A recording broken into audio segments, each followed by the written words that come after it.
We're getting a lot of reaction to our story about bank employees losing their jobs only to be replaced with temporary foreign workers.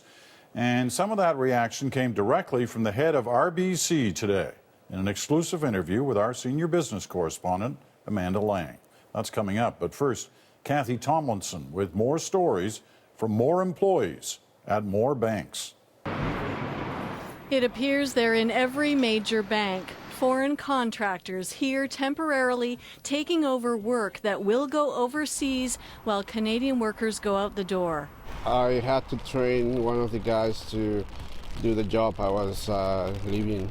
Juan Terrazas worked in IT for TD Canada Trust. He says he and dozens of others were let go last year after temporary workers showed up to learn the ropes. My salary, my vacation, my bonus, everything just went out the door. I was replaced by an employee hired from Mahindra Satyam. Same story from Lisa Cobo, but at Scotiabank.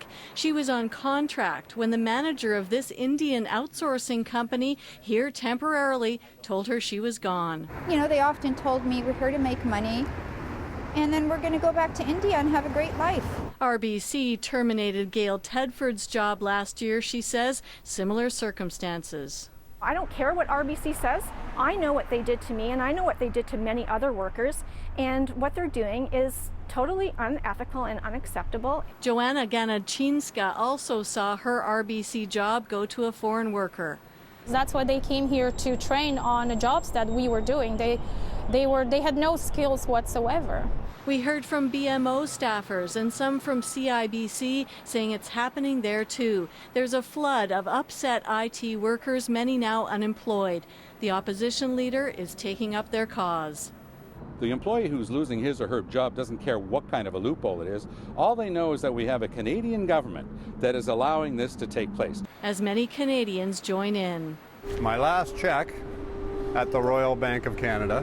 Brian Sear is just one bank customer expressing his outrage by closing his RBC accounts. It's outrageous what we're doing to our country. On Facebook, there's a boycott RBC page, nothing less than national outrage. The immigration minister says it's against federal rules for any foreign worker to come here, even temporarily, if it costs a Canadian their job. It's clear now, though, this type of outsourcing is common and many Canadians want it stopped. Kathy Tomlinson, CBC News, Vancouver.